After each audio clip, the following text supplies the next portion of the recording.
कांवरिया लगाओ रे भोले का नारा।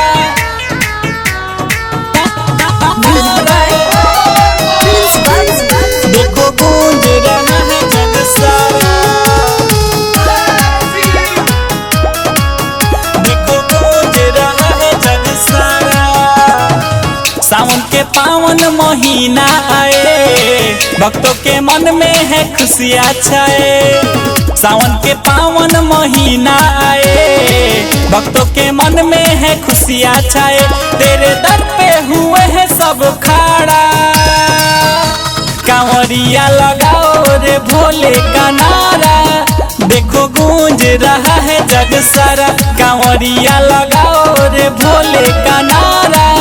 देखो गूंज रहा है जग सारा, कांवरिया लगाओ रे भोले का नारा। देखो गूंज रहा है जग सारा।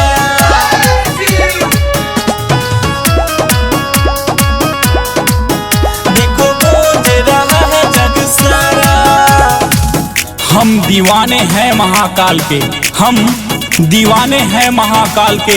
पीते हैं गाजा चीलम में डाल के, बोलो जय महाकाल के। तेरे दर पे हम आए दोबारा, कांवरिया लगाओ रे भोले का नारा। देखो गूंज रहा है जग सारा, कांवरिया लगाओ रे भोले का नारा। देखो गूंज रहा है जग सारा, देखो गूंज रहा है जग सारा। देखो गूंज रहा है जग सारा।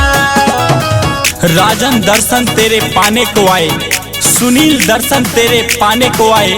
सुबोध विकास को भी संग में लाए, बोलो हर हर महादेव। देखो मिथिलेश भी बम बम पुकारा, कांवरिया लगाओ रे भोले का नारा।